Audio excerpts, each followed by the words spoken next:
記錯咗，佢加拿大人嚟㗎。嗰個人咧就覺得啲嘢好好食㗎，個牛肝菌真係好掂。你兩個樣好似好苦咁，我都希望你哋咧間鋪咧就越做越大。哦，好啊，我聽日就攞嚟求婚。Hello，各位老友，大家都知我係一個住喺中山嘅香港人，我生活真係好簡單㗎咋，平時都係飲下茶、行下街、掃下街市，經常會去一啲老店行下，亦都好鍾意發掘一啲有溫度嘅故事。其實無論我哋去到邊度，身邊總有好多暖心嘅故事，只係我哋未發現到。嗱，今日咧就想同大家介紹假日廣場入面兩間好特別嘅店，佢哋拍住上創業同堅持嘅故事，真係好值得分享。嗱，好啦，大家一齊去片，認識下佢哋。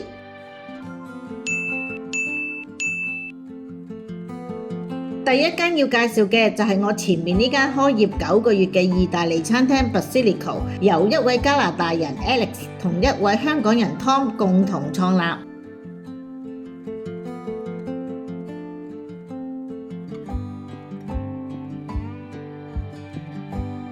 Tom, Alex. Hi, Come Jackie.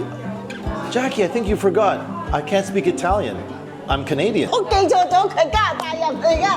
Alex 係一位中山女婿，喺中山已經生活咗23年啦。女今年讀緊中學，佢最初係英文老師，後嚟轉行做咗燈飾生意，最終喺漢堡包店認識咗阿 Tom， 一拍即合，開咗呢間意大利餐廳。Tom 係香港人，喺中山出世，2年班跟屋企人移民香港，之後再去澳洲留學，兜咗個大圈，最後喺2019年選擇返嚟中山，呢個佢嘅根，重新開始。餐廳分工好明確， Tom 主理廚房， Alex 就負責招呼客人。咁啱今日 Alex 有朋友嚟咗中山，比較忙，所以我哋今次會集中同大家分享 Tom 嘅故事。每日返到嚟餐廳，Tom 都會沖杯咖啡，然後同員工傾好每日嘅細節，由備料到訂台情況都安排得清清楚楚。9節蝦兩食做唔做到啊？做到啊！你細如果嗰個蝦細隻嘅就有俾多隻㗎。阿 Tom 由澳洲半工讀做廚房，到返到嚟中山同細佬拍住上開咗第一間西式早餐店，再行到今日嘅第3間鋪。一於聽佢講下呢段高低起伏嘅旅程。你係經歷咗一啲，譬如好似聽講你就婚姻有啲轉變啦。係咯係咯。嗰時咩情況之下驅使你同細佬要開一間西式早餐店呢？當時我哋就即係自己想搞啲生意，咁我自己就中意煮嘢食啦。係。咁樣就當下有一個人就轉讓間鋪。咁我哋就攞咗嚟做啦。開頭間早餐店差啲撐唔住，聽佢講下當時點樣捱過去。有一個熟客叫阿信，香港人嚟嘅，對我哋好好嘅，即係成日嚟食嘢傾偈咁樣。咁佢有一日就帶咗一個喺中山做探店自媒體嘅一個博主啦，叫唔係美食家。我相信好多中山人都識㗎。當日佢帶咗佢嚟食完嘢之後，佢中意啲嘢食，幫我哋拍咗條片出咗，跟住就180度轉變。Alex 本身係 Tom 漢堡包店嘅熟客，因為欣賞 Tom 英文好、溝通爽快，覺得大家啱 channel， 熟絡咗之後就主動提議，不如我哋拍住相搞餐廳。各樣做事方法未必完全一模一樣，但係我哋兩個都係邏輯行先嘅，即係都夾得埋咯，叫做。係，即係我喺東莞住過啦，咁我哋去到意大利餐廳，通常佢哋都會用Buonasera 啊、Buongiorno 啊、Macaroni， 點解你會改 Basilico 咧 ？Basilico 羅勒葉呢樣嘢喺意大利菜裡面係一個好重要嘅角色，好多嘢都有羅勒葉。佢哋都好中意用羅勒葉呢樣嘢，所以我覺得呢個名可以代表到意大利餐。其實咧，我好欣賞阿 Tom 嘅，因為咧阿 Tom 同我傾偈嘅時候咧，知道佢經歷咗好多人生嘅變化嘅。咁佢其實今年唔係好大嘅啫，即係但係佢都即係叫做經歷咗好多嘢啦。咁但係佢都4條啦，好堅強。同埋咧喺餐廳我見到佢咧真係好勤力落手落腳做嘢啦。佢嘅時間又好長，11點鐘做到夜晚2點。對於我嚟講，佢都仲係後生仔，即係佢嘅精神真係好難得。而且阿 Tom 咧會成日好用心咁研究新菜式。前面呢位蘇珊係嚟自香港嘅，睇下佢對阿 Tom 嘅出品有乜嘢評價？呢度啲食品即係超乎我想象咯。我自己喺香港就好少接觸到呢種味道，我感覺佢好正宗咯。好多啲小食啊、甜品啊，我都冇接觸過。呢度啲意大利飯都好特別，係有咬口啲嘅。我其實就唔係好中意食意大利飯，係但係呢度嘅意大利飯咧，我哋一家人都非常中意。非常之正嚇！哇，妹妹食得幾開心，整個 V 喎。阿 Tom 開第二間漢堡包店同第三間嘅意大利餐廳都係選址假日廣場，有乜嘢原因咁特別中意呢度呢？等我哋一齊嚟聽下。因為我自己比較中意佢哋假日廣場呢個商場嘅營運團隊，佢哋搞到活動對商家嘅幫助相對大嘅，即係有咩需要你同佢哋講，佢哋都會聽嘅。個老細成日都換個商場裡面啲裝飾啊嗰啲，好有趣。即係最難得佢仲係咁 creative，同埋咁難得佢仲係咁有呢個 heart 咯。同阿 Tom 傾咗咁耐啦，嗱，最後我都想聽下佢對未來有乜嘢憧憬同埋展望？有冇諗住開第4間？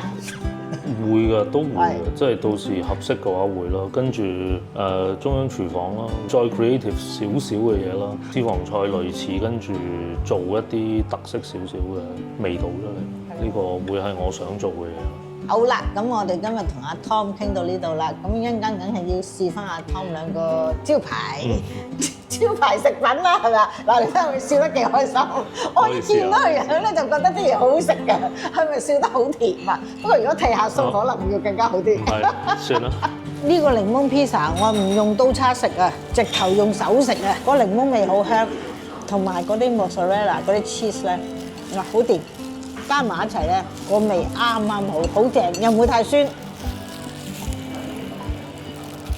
記住嚟試下，同埋呢個咧回頭客好多啊！牛肝菌意大利飯啊，哇！你睇下幾濃，係咪好正啊？大家睇下，試下先。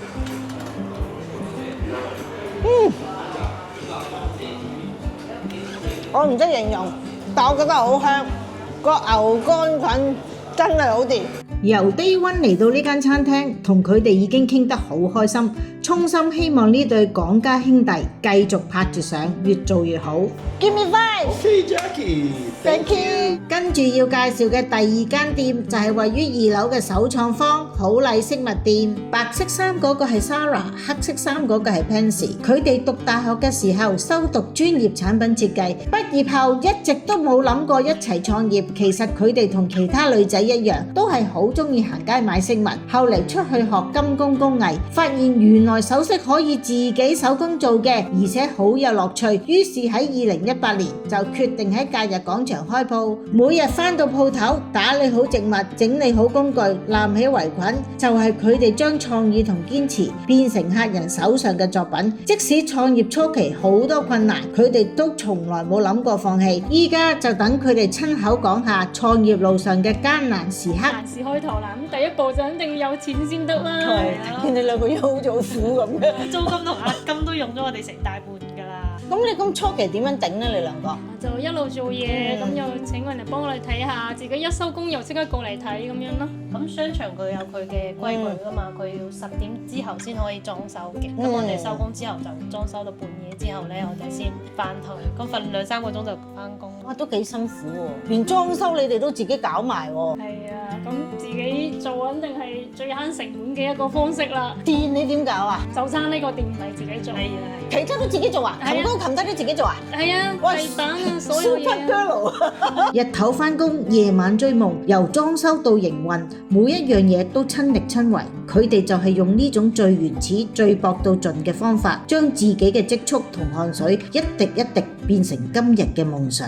佢哋兩個點解會揀假日廣場開鋪？原來一切都係緣分。我哋一齊聽下 Sarah 點講。佢喺應該2018年前1-2年前啦，佢有做一啲首創課堂嘅分享，就係公開招募嘅，你可以自己報名，然後喺後面有個首創坊，大家可以喺嗰度上課咁樣咯。當時我就有報名去教呢個戒指課，咁每次都幾受歡迎啦。然後後來假日廣場嗰邊佢就話有冇興趣喺度開鋪咁咯。咁其實假日廣場都幾好㗎，因為我哋有時唔記得關門啦，或者係有啲小嘅問題，佢哋都可以好及時咁提醒到我哋嘅。咁你哋係咪話試過唔記得閂門走咗？保安同你哋閂啊？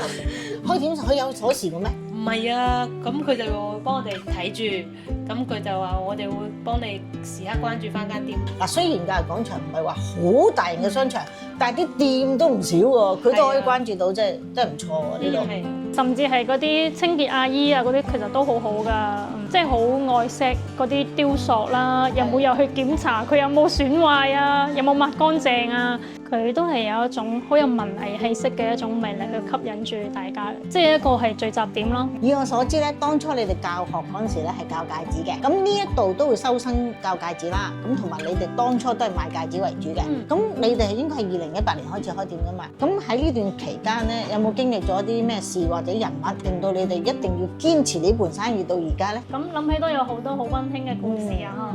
咁譬如咧有個客人啦，佢哋由拍拖、結婚、生一胎又生二胎，一直都嚟我哋間店做。咁啊一開始係做戒指啦、BB 手鐲啦，就真係好溫馨。其實呢啲客人咧真係好支持你哋係嘛？即係如果俾我都好深刻印象啊！喂，有冇啲分手嘅人做戒指嘅咧？係真係有，唔係我問佢，你有冇同佢講分手㗎？你整呢樣嘢，佢話咁話，咁萬一佢以為你要求婚咁點算啊？佢話唔會嘅，我會同佢講清楚。咁分手仲要你隻戒指嚟做咩咧？我係覺得奇怪喎。我係俾佢留個紀念咁啦。如果我係嗰個女仔，我擰轉頭掉咗佢啦，係咪啊？留個紀念，費事俾下一任誤會啊嘛。其實咧，你哋呢行咧都有競爭㗎嘛，係啦。即係我周不時，譬如行下其他商場都會有見到其他嘅顏色店啦。咁但係我覺得你哋呢度啲嘢咧係比較特別嘅，同埋咧都係見到你哋係用心去做嘅，即係由開店到而家，你哋有冇不停咁樣進修咧？咁同埋諗住將來會唔會再讀緊咩課程嚟增值自己咧？係啊，咁我哋首先咧都係要做好我哋嘅服務咯，即係唔單係話擺戒指，就係好用心去教每一個人去點樣做一個飾品嘅創作啦。第二就係我哋自己即係真係要不斷進修，而家嘅競爭都好大，係啊，競爭好大啊，係啊，真係㗎。所以我哋咧又去讀咗一個地質大學嘅一個珠寶鑑定師啦，咁就可以拓寬咗我哋嘅產品啦，唔單止用銀嚟做啦，仲可以用多啲唔同嘅材質嚟做我哋嘅設計咁，就希望我哋可以做一個有我哋自己特色嘅一個品牌嘅一個飾品。我知道咧，你哋開業初期咧，就淨係得好似呢邊係嘛？係嗰陣時唔夠錢啊嘛。咁而家就開埋隔離，都希望你哋咧間鋪咧就越做越大。呢兩個女仔就憑住佢哋當初創業嘅少少積蓄，一直喺假日廣場堅持咗7個年頭，真係唔簡單啊！你睇下效果點樣？哦，好啊，我聽日就攞嚟求婚。由意大利餐廳 Tom 同 Alice 到銀器店姊妹花 Sarah 同 Pansy， 佢哋嘅背景同故事都唔一樣，但都係喺同一個地方，憑住一份堅持同熱情，寫緊屬於自己嘅劇本。或者中山最動人嘅地方，就係總有呢份溫度等緊我哋去發現。嚟得假日廣場多咧，我覺得我嘅人都變得文藝咗喎。嗱，各位老記，今集分享到呢度啦，我哋下集再見，拜拜。